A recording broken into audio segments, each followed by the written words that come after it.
ಮೊದಲನೇ ಸಂಕಲನಾತ್ಮಕ ಪರೀಕ್ಷೆ 2023-24 ಸಮಾಜ ವಿಜ್ಞಾನ ವಿಷಯದಲ್ಲಿ ಪ್ರಶ್ನೆ ಪತ್ರಿಕೆಯನ್ನು ನೋಡೋಣ. ಪ್ರಶ್ನೆ ಪತ್ರಿಕೆ ಮೊದಲ ಭಾಗದಲ್ಲಿದೆ. ಈ ಕೆಳಗಿನ ಪ್ರಶ್ನೆಗಳಿಗೆ ಅಥವಾ ಅಪೂರ್ಣ ಹೇಳಿಕೆಗಳಿಗೆ 4 ಆಯ್ಕೆಗಳನ್ನು ನೀಡಲಾಗಿದೆ. ಅವುಗಳಲ್ಲಿ ಹೆಚ್ಚು ಸೂಕ್ತವಾದ ಉತ್ತರವನ್ನು ಆರಿಸಿ ಬರೆಯಿರಿ ಅಂತ 8 ಪ್ರಶ್ನೆ ಇದ್ದಾವೆ. ತಲಾ ಒಂದಕ್ಕೆ 1 ಅಂಕ, ಒಟ್ಟಾರೆ 8 ಅಂಕ. ಮೊದಲ ಪ್ರಶ್ನೆ, ಪಾರ್ಸಿ ಮತದ ಸ್ಥಾಪಕರು. ಆಯ್ಕೆ ಇತ್ತು A Jesus, B ಜರತುಷ್ಟ್ರ, C Mohammed Paigambar, D Guru Nanak. ಪ್ರಶ್ನೆ 2, ರಾಜತರಂಗಿಣಿ ಕೃತಿಯ ಕರ್ತೃ. A Jayadeva, B Bharavi, C Kallana, D Rajashekhara. ಪ್ರಶ್ನೆ 3, ರಾಮಾನುಜಾಚಾರ್ಯರಿಗೆ ಆಶ್ರಯ ನೀಡಿದ ಹೊಯ್ಸಳ ಅರಸ. A Vishnuvardhan, B Sala, C Narasimha, D Veeraballala. 4, ಯವನ ರಾಜ್ಯ ಪ್ರತಿಷ್ಠಾಪನಾಚಾರ್ಯ ಎಂಬ ಬಿರುದು ಪಡೆದವರು. ಎ ಹರಿಹರ, ಬಿ ಎರಡನೇ ದೇವರಾಯ, ಸಿ ಕೃಷ್ಣದೇವರಾಯ, ಡಿ ರಾಮರಾಯ. 5ನೇ ಪ್ರಶ್ನೆ, ಸರ್ವೋಚ್ಚ ನ್ಯಾಯಾಲಯದ ಮುಖ್ಯ ನ್ಯಾಯಾಧೀಶರನ್ನ ನೇಮಕ ಮಾಡುವವರು. ಎ ಪ್ರಧಾನಮಂತ್ರಿ, ಬಿ ರಾಷ್ಟ್ರಪತಿ, ಸಿ ರಾಜ್ಯಪಾಲರು, ಡಿ ಮುಖ್ಯಮಂತ್ರಿ. 6ನೇ ಪ್ರಶ್ನೆ, 2ಕ್ಕಿಂತ ಹೆಚ್ಚು ತಲೆಮಾರಿನವರು ಒಂದೇ ಕುಟುಂಬದಲ್ಲಿ ವಾಸ ಮಾಡುವುದು. ಎ ಅವಿಭಕ್ತ ಕುಟುಂಬ, ಬಿ ವಿಭಕ್ತ ಕುಟುಂಬ, ಸಿ ಆಧುನಿಕ ಕುಟುಂಬ, ಡಿ ಯಾವುದೂ ಅಲ್ಲ. 7, ಮಾತೃ ಕುಟುಂಬದಲ್ಲಿ ಕುಟುಂಬದ ಯಜಮಾನರು ಅಂತ ಕೇಳಿದ್ದಾರೆ. ಎ ತಂದೆ, ಬಿ ತಾಯಿ, ಸಿ ಮಾವ, ಡಿ ಅಣ್ಣ. ಇನ್ನು 8ನೇ ಪ್ರಶ್ನೆ ಇತ್ತು, ಕೈಗಾರಿಕಾ ಕ್ರಾಂತಿ ಮೊದಲಿಗೆ ಆರಂಭವಾದ ದೇಶ ಯಾವುದು ಅಂತ ಕೇಳಿದ್ದಾರೆ. ಅದರ ಸರಿಯಾದ ಉತ್ತರ ಬರ್ತದೆ ಸ್ನೇಹಿತರೆ.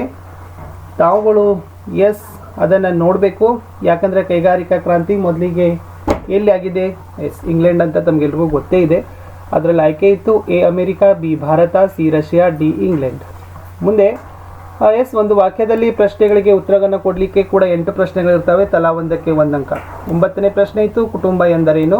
10, ಕರ್ನಾಟಕದಲ್ಲಿ ಬೀಳುವ ಪರಿಸರಣ ಮಳೆಯನ್ನು ಕಾಫಿಯ ಹೂಮಳೆ ಎಂದು ಏಕೆ ಕರೆಯುತ್ತಾರೆ. 11, ಏಷ್ಯಾ ಖಂಡದಲ್ಲಿ ಅತ್ಯಂತ ದೊಡ್ಡ ಏಕಶಿಲಾ ಬೆಟ್ಟ ಇರುವ ಸ್ಥಳ ಯಾವುದು. 12, ಮೂಲಭೂತ ಹಕ್ಕುಗಳ ರಕ್ಷಕ ಎಂದು ಯಾವುದನ್ನು ಕರೆಯುತ್ತಾರೆ. 13, ಕರ್ನಾಟಕವನ್ನು ಶ್ರೀಗಂಧದ ನಾಡು ಎಂದು ಏಕೆ ಕರೆಯುತ್ತಾರೆ. 14, ಬಂಡವಾಳ ವರ್ಗ ಹೇಗೆ ಉದಯವಾಯಿತು. 15, ನಿರ್ವಹಣೆ ಎಂದರೇನು. 16, ಯೋಜನೆ ಎಂದರೇನು. ಮುಂದೆ ಪ್ರಶ್ನೆ ಪತ್ರಿಕೆ 3ನೇ ಭಾಗದಲ್ಲಿ ಹೋಗೋಣ. ಅದಕ್ಕಿಂತ ಮುಂಚೆ ಆಲ್ರೆಡಿ ನಮ್ಮ ಯೂಟ್ಯೂಬ್ ಚಾನಲ್ನಲ್ಲಿ ನಾವು ಇಲ್ಲಿಯವರೆಗೆ ಹಿಂದಿ ಹಾಕಿದ್ದೀವಿ, ಕನ್ನಡ ಹಾಕಿದ್ದೀವಿ.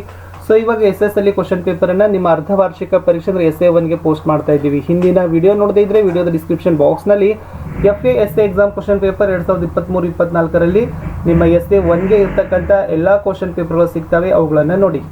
3ನೇ ಭಾಗದಲ್ಲಿತ್ತು 2 ಅಂಕದ 8 ಪ್ರಶ್ನೆಗಳಿದ್ದಾವೆ, ಒಟ್ಟಾರೆ 16 ಅಂಕ. 17ನೇ ಪ್ರಶ್ನೆ, ಶಂಕರಾಚಾರ್ಯರು ರಚಿಸಿದ ಗ್ರಂಥಗಳನ್ನು ಹೆಸರಿಸಿರಿ. 18, 1ನೇ ಪಾನಿಪತ್ ಕದನವು ಹೇಗೆ ಮೊಘಲರ ಆಳ್ವಿಕೆಗೆ ಬುನಾದಿಯಾಯಿತು, ಸ್ಪಷ್ಟೀಕರಿಸಿ. 19, ರಾಜ್ಯ ವಿಧಾನಸಭೆಯ ರಚನೆಯನ್ನು ತಿಳಿಸಿರಿ ಅಥವಾ ರಾಜ್ಯಪಾಲರಿಗಿರುವ ಸೌಲಭ್ಯಗಳು ಯಾವುವು. 20, ಕುಟುಂಬದ ಲಕ್ಷಣಗಳಾವುವು ಅಥವಾ ಕುಟುಂಬದ ಪ್ರಕಾರಗಳು ಯಾವುವು. 21, ಕರ್ನಾಟಕದ 4 ಆಡಳಿತ ವಿಭಾಗಗಳನ್ನು ಹೆಸರಿಸಿರಿ. 22, ಕಾವೇರಿ ನದಿಯ ಉಪನದಿಗಳನ್ನು ಹೆಸರಿಸಿ. 23, ಸಾರಿಗೆಯು ಆರ್ಥಿಕಾಭಿವೃದ್ಧಿಯ ಕೀಲಿಕೈ ಇದ್ದಂತೆ ಹೇಗೆ ಸಮರ್ಥಿಸಿ. 24, ನಿಯಂತ್ರಣವು ನಿರ್ವಹಣಾ ಕಾರ್ಯದಲ್ಲಿ ಬಹುಮುಖ್ಯವಾದದ್ದು ಹೇಗೆ. 3 ಅಂಕದ 9 ಪ್ರಶ್ನೆಗಳಿರ್ತವೆ. ಇವುಗಳನ್ನು 6 ವಾಕ್ಯಗಳಲ್ಲಿ ಬರೀಬೇಕು. ಅಟ್ಲೀಸ್ಟ್ 6ರಿಂದ 9 ಪಾಯಿಂಟ್ಗಳಲ್ಲಿ ತಾವೇನು ಮಾಡಬೇಕಾಗ್ತದಪ್ಪ ಅಂದ್ರೆ ಉತ್ತರಗಳನ್ನು ಬರೀಬೇಕಾಗ್ತದೆ. ಸೊ ಒಟ್ಟಾರೆ 9 ಪ್ರಶ್ನೆ, ತಲಾ ಒಂದಕ್ಕೆ 3 ಅಂಕ ಇರ್ತವೆ. 27 ಅಂಕಗಳನ್ನು ನೀವು ಈ ವಿಭಾಗದಿಂದ ಪಡಿಬಹುದು.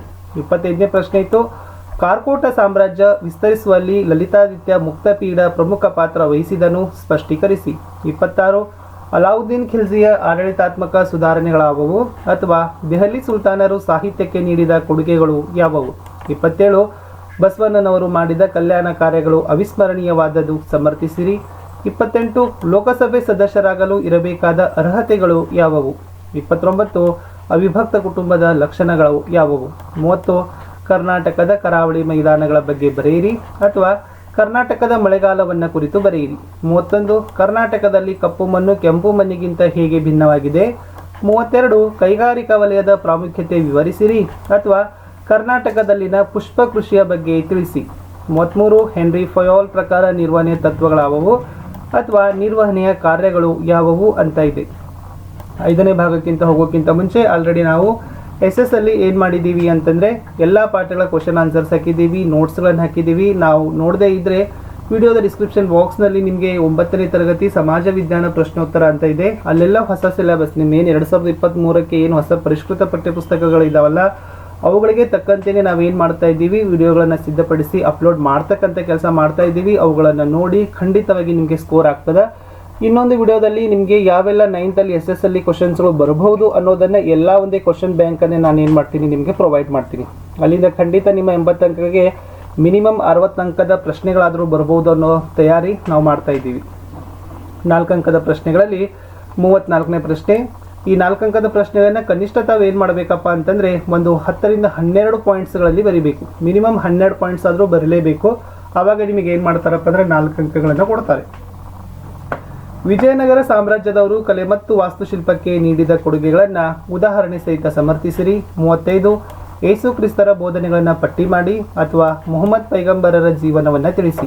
36 ಭಾರತ ಸಂವಿಧಾನದ ಪ್ರಮುಖ ಲಕ್ಷಣಗಳು ಯಾವುವು. 37 ವ್ಯವಸಾಯದ ಪ್ರಾಮುಖ್ಯತೆಯನ್ನು ವಿವರಿಸಿರಿ. ಇನ್ನು ಲಾಸ್ಟ್ ಇತ್ತು ಕರ್ನಾಟಕದ ನಕ್ಷೆಯನ್ನು ಬಿಡಿಸಬೇಕು. ಆ ನಕ್ಷೆಗಳಲ್ಲಿ ತಾವೇನು ಮಾಡಬೇಕಪ್ಪ ಅಂದರೆ ನಂದಿ ಬೆಟ್ಟ, ಕರ್ನಾಟಕದ ರಾಜಧಾನಿ ಅಂದರೆ ಬೆಂಗಳೂರು, ನಾಯಕನಹಟ್ಟಿ, ಆಮೇಲೆ ಕೃಷ್ಣಾ ನದಿ, ಇವುಗಳನ್ನು ತಾವೇನು ಮಾಡಬೇಕಪ್ಪ ಅಂದರೆ ಗುರುತಿಸಬೇಕು. ಸ್ನೇಹಿತರೆ, ವಿದ್ಯಾರ್ಥಿಗಳೇ, ಇದು ಮಾದರಿ ಪ್ರಶ್ನೆ ಪತ್ರಿಕೆ ಮಾತ್ರ. ಇದು ಮಾಡೆಲ್ ಇದೆ, ಇಲ್ಲಿಂದ ಕ್ವಶನ್ಸ್ಗಳು ಬರಬಹುದು. ಬಟ್ ಇದೇ ಕ್ವಶನ್ ಪೇಪರ್ ಅಂತ ತಿಳಿಯಲಾರದೆ ನಾವು ನಿಮಗೆ ಒಂದು ಮಾಡೆಲ್ ಮಾದರಿ ಹೀಗಿರ್ತಾವೆ. ಬಹು ಆಯ್ಕೆ ಪ್ರಶ್ನೆಗಳ 8, 1 ಅಂಕದ ಪ್ರಶ್ನೆಗಳ 8, 2 ಅಂಕದ 8 ಪ್ರಶ್ನೆ, 3 ಅಂಕದ 9 ಪ್ರಶ್ನೆ, 4 ಅಂಕದ 4, ಕಡೆಗೆ ಲಾಸ್ಟ್ ಒಂದು 5 ಇರ್ತದೆ, ಕರ್ನಾಟಕ ಮ್ಯಾಪ್ ಇರ್ತದೆ. ಸೊ ಈ ಥರ ನಾವೇನು ಮಾಡಿದ್ದೀವಿ, ಒಂದು ಮಾಡೆಲ್ ಆಗಿ ನಿಮಗೆ ತಿಳಿಯೋ ಸಲುವಾಗಿ ಕ್ವಶನ್ ಪೇಪರನ್ನು ಹಾಕಿದ್ದೀವಿ. ಬಟ್ ಕ್ವಶನ್ಸ್ ಬರ್ತಕ್ಕಂಥ ಚಾನ್ಸಸ್ ಬಹಳ ಇದ್ದಾವೆ. ಯಾಕಂದರೆ ಕ್ವಶನ್ಸ್ ತುಂಬಾ ಇಂಪಾರ್ಟೆಂಟ್ ಇದಾವೆ. ಇಂಪಾರ್ಟೆಂಟ್ ವೇಟೇಜ್ ಇರಲಿರ್ತಕ್ಕಂಥ ಕ್ವಶನ್ಸ್ಗಳನ್ನೇ ಈ ಕ್ವಶನ್ ಪೇಪರಲ್ಲಿ ಇದೆ. ತಾವೆಲ್ಲರೂ ಕೂಡ ವಿಡಿಯೋನ ಲೈಕ್ ಮಾಡಬೇಕು, ಶೇರ್ ಮಾಡಬೇಕು. ನಿಮ್ಮ ಫ್ರೆಂಡ್ ಸರ್ಕಲ್ಗೆ ಹೆಚ್ಚು ಶೇರ್ ಮಾಡಲಿಕ್ಕೆ ಮರೆಯದಿರಿ. ನೀವು ಫಸ್ಟ್ ಟೈಮ್ ವಾಚ್ ಮಾಡ್ತಿದ್ರೆ ಸಬ್ಸ್ಕ್ರೈಬ್ ಜೊತೆಗೆ ಬೆಲ್ ಐಕಾನನ್ನು ಒತ್ತಲಿಕ್ಕೆ ಮರೆಯದಿರಿ. ಯಾಕೆಂದರೆ ನಿಮ್ಮ ಒಂದು ಲೈಕ್, ನಿಮ್ಮ ಒಂದು ಶೇರ್ ನಮಗೆ ಭಾಳಷ್ಟು ಮೋಟಿವೇಶನನ್ನು ತಂದು ಕೊಡ್ತದೆ ಅಂತ ಹೇಳ್ತಾ, ನಮ್ಮದೇ ಒಂದು ಫೇಸ್ಬುಕ್ ಪೇಜ್ ಅದ ಸ್ಟಡಿ ವಿತ್ ಪರಶುರಾಮ್ ಅಂತ, ಲಿಂಕ್ ವಿಡಿಯೋದ ಡಿಸ್ಕ್ರಿಪ್ಷನ್ ಬಾಕ್ಸ್ನಲ್ಲಿ ಹಾಕಿದ್ದೀನಿ. ಆ ಪೇಜ್ಗೂ ಕೂಡ ಫಾಲೋ ಆಗಿ. ಅಷ್ಟೇ ಅಲ್ಲದೆ ನಮ್ಮದೇ ಒಂದು ಇನ್ಸ್ಟಾ ಐಡಿ ಅದ ಸ್ಟಡಿ ವಿತ್ ಪರಶುರಾಮ್ ಅಂತ, ಅದಕ್ಕೂ ಕೂಡ ತಾವೆಲ್ಲರೂ ಕೂಡ ಏನು ಮಾಡಬೇಕಪ್ಪ ಅಂತಂದರೆ ಫಾಲೋ ಮಾಡಬೇಕು. ವೆರಿ ಇಂಪಾರ್ಟೆಂಟ್ ಅಂದರೆ ನಮ್ಮದೇ ಒಂದು ಟೆಲಿಗ್ರಾಮ್ ಗ್ರೂಪ್ ಅದ. ಆ ಟೆಲಿಗ್ರಾಮ್ ಗ್ರೂಪ್ನ ಲಿಂಕನ್ನು ವಿಡಿಯೋದ ಡಿಸ್ಕ್ರಿಪ್ಷನ್ ಬಾಕ್ಸ್ನಲ್ಲಿ ಕೊಟ್ಟಿದ್ದೀನಿ. ಅದಕ್ಕೂ ತಾವೆಲ್ಲರೂ ಕೂಡ ಬಂದು ಜಾಯ್ನ್ ಆಗೋದ್ರಿಂದ ಈ ಪ್ರಶ್ನೆ ಪತ್ರಿಕೆಯ PDF ಆಗಿರ್ಬೋದು, ನಿಮಗೆ ಬೇಕಾಗಿರ್ತಕ್ಕಂಥ ವಿಡಿಯೋಗಳ ಲಿಂಕ್ಗಳನ್ನು ಸೊ ಡೇ ಟು ಡೇ ಅದರಲ್ಲಿ ಏನು ಮಾಡ್ತಾರೆ, ಗ್ರೂಪಲ್ಲಿ ಅಪ್ಡೇಟ್ ಮಾಡ್ತಾನೆ ಹೋಗ್ತಾರೆ. ಸೊ ಇನ್ನು ನಿಮಗೆ ಯಾವ ವಿಷಯದ ಪ್ರಶ್ನೆ ಪತ್ರಿಕೆ ಬೇಕು ಅನ್ನೋದನ್ನೇ ವಿಡಿಯೋದ ಕಮೆಂಟಲ್ಲಿ ತಿಳಿಸಿದರೆ ಖಂಡಿತವಾಗಿ ಮುಂದೆ ಬರತಕ್ಕಂಥ ದಿನಗಳಲ್ಲಿ ಆ ವಿಡಿಯೋದಗಳನ್ನು ಏನು ಮಾಡ್ತಾರೆ, ಸೊ ಫಸ್ಟಾಗಿ ಕೊಡಲಿಕ್ಕೆ ಪ್ರಯತ್ನವನ್ನು ಮಾಡ್ತಾರೆ. ಇನ್ನೂ ಟೈಮ್ ಇದೆ, ಚೆನ್ನಾಗಿ ಓದಿ. ಯಾಕಂದರೆ ಸ್ಕೋರ್ ಆಗ್ತಕ್ಕಂಥದ್ದು ತುಂಬಾ ಇಂಪಾರ್ಟೆಂಟ್ ಇದೆ. ಇಲ್ಲಿ ಸ್ಕೋರ್ ಆದರೆ ಆ್ಯನ್ಯುವಲಲ್ಲಿ ಕೂಡ ಸ್ಕೋರ್ ಆಗೇ ಆಗ್ತದೆ. ಓಕೆ, ಬೈ, ಸಿಗ್ತೀನಿ ಹೊಸ ವಿಡಿಯೋದಲ್ಲಿ.